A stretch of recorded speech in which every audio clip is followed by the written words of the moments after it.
भारत में Lord Cornwallis के जाने के बाद और विलियम बेंटिंक के आने के पूर्व इस बीच के काल में यानी 1793 से 1828 के बीच का जो काल है लगभग तुलनात्मक रूप से प्रशासनिक स्थिरता का काल था। इस काल में जो महत्वपूर्ण घटना थी, सबसे महत्वपूर्ण घटना वो 1813 का चार्टर एक्ट है।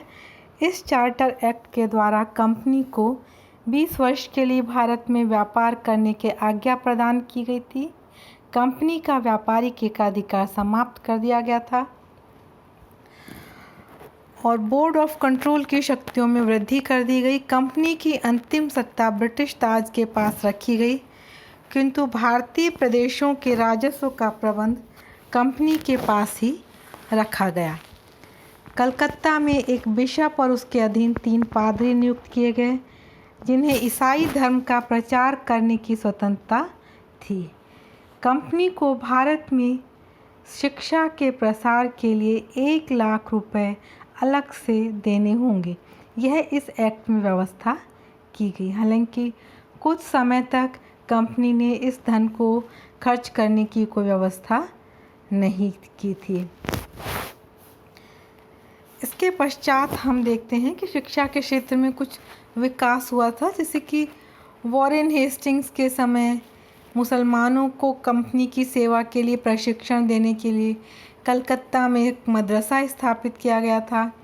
1785 में ऐतिहासिक शोध को प्रोत्साहन देने के लिए सर विलियम जोन्स ने बंगाल में एशियाटिक सोसाइटी स्थापित की थी। 1791 में बनारस में ब्रिटिश रेजिडेंट डंकन ने एक संस्कृत कॉलेज स्थापित किया था।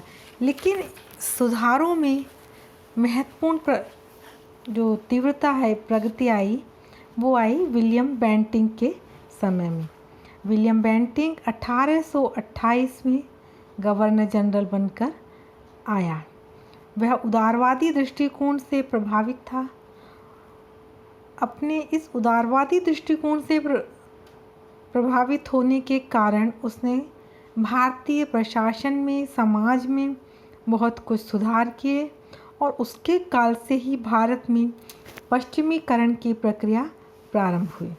हम उसके सुधारों को कई भागों में बांटकर देखेंगे: आर्थिक सुधार, प्रशासनिक सुधार, न्यायिक सुधार और शिक्षा संबंधी सुधार।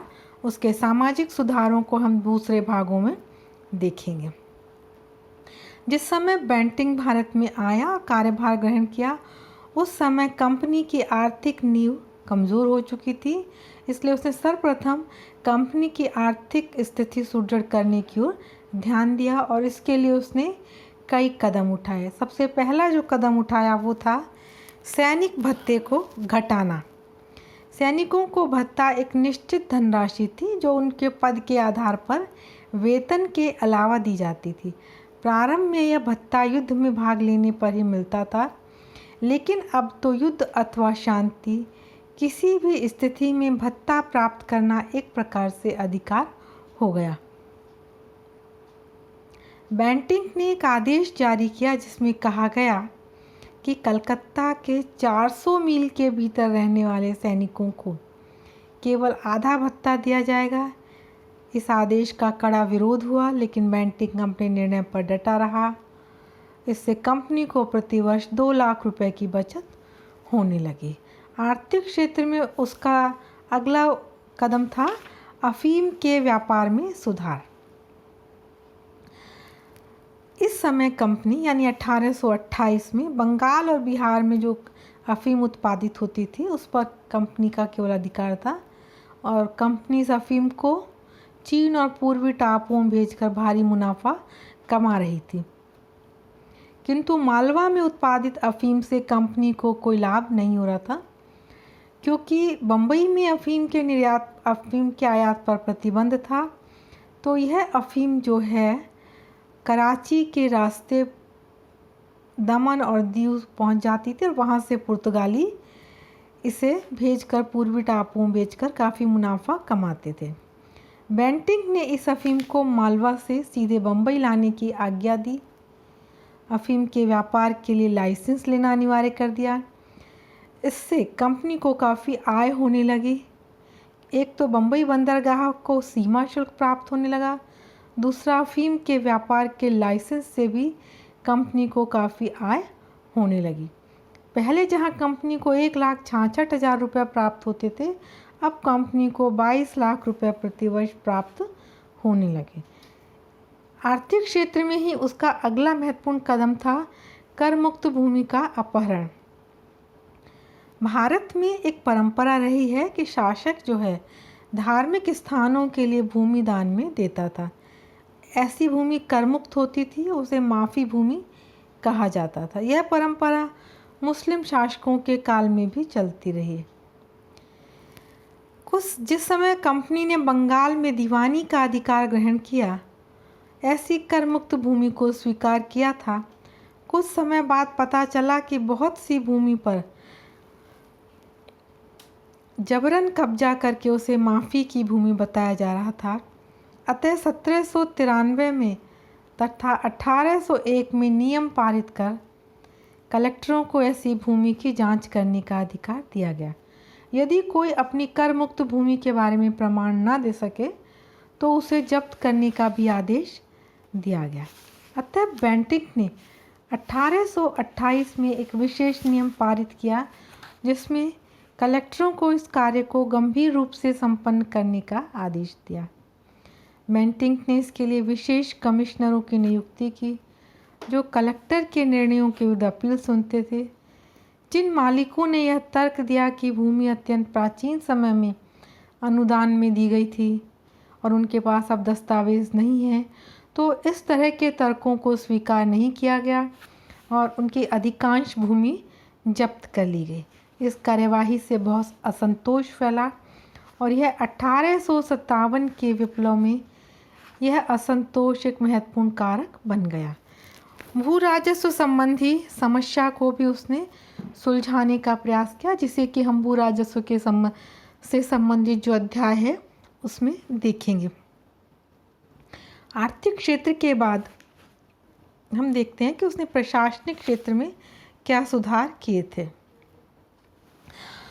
1813 के बाद 1833 का चार्टर एक्ट आया और इस चार्टर एक्ट में स्पष्ट घोषणा की गई कि कंपनी की सेवा में भारतीयों को भी बिना किसी भेदभाव के नौकरी दी जाएगी, लेकिन बेंटिंक के आने के पूर्व 500 पाउंड से अधिक वेतन वाली नौकरियां भारतीयों को नहीं दी जाती थी।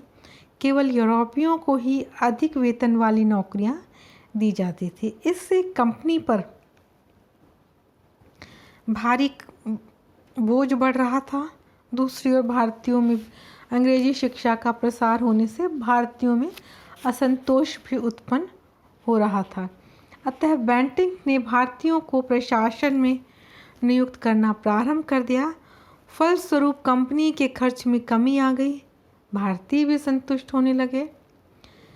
बेंटिंक ने न्यायिक सेवा की 3 श्रेणियां स्थापित कर उनमें भारतीयों को नियुक्त किया। इनमें सबसे ऊंचा पद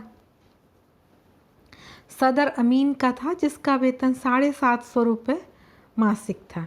जहां तक संभव हो सका उसने असैनिक कर्मचारियों में भी कमी की।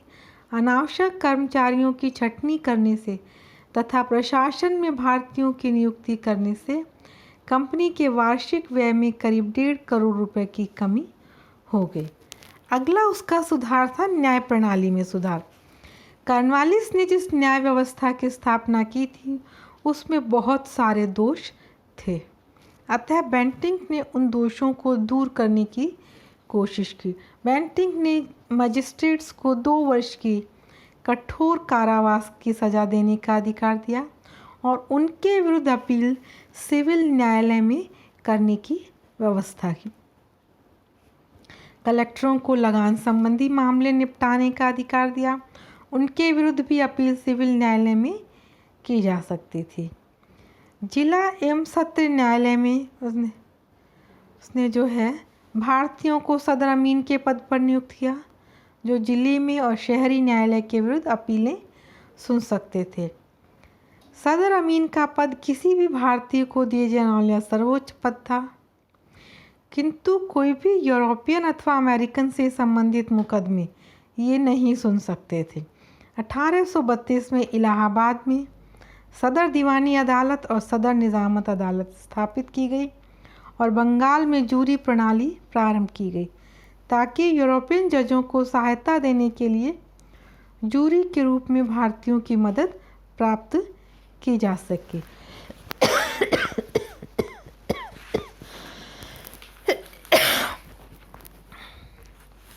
भारत के न्यायिक इतिहास में बेंटिंक के ये सुधार एक युगांतकारी घटना थी। न्यायिक सेवाओं में भारतीयों को सम्मिलित करना सर्वाधिक महत्वपूर्ण कदम था। इससे सेवाओं के भारतीयकरण की प्रक्रिया प्रारंभ हुई। जूरी प्रणाली का विकास बेंटिंक की महान सफलता थी।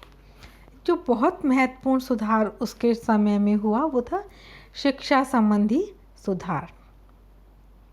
1813 के चार्टर एक्ट में भारत में ब्रिटिश क्षेत्र के निवासियों में विज्ञान और साहित्य के प्रसार हेतु प्रतिवर्ष 1 लाख रुपया निर्धारित करने को कहा गया था। फिर भी कंपनी ने अगले 20 वर्षों तक शिक्षा के विकास की कोई निश्चित योजना नहीं बनाई। बेंटिंक जब आया तो वह इस पैसे को शिक्षा प्रसार पर जो पैसे तय किए गए थे उसको खर्च करना चाहता था, लेकिन उसके समय इस बात को लेकर गंभीर विवाद उत्पन्न हो गया था कि सरकार की ओर से किस प्रकार की शिक्षा का विकास किया जाए। विवाद जो है 2 तरह का था।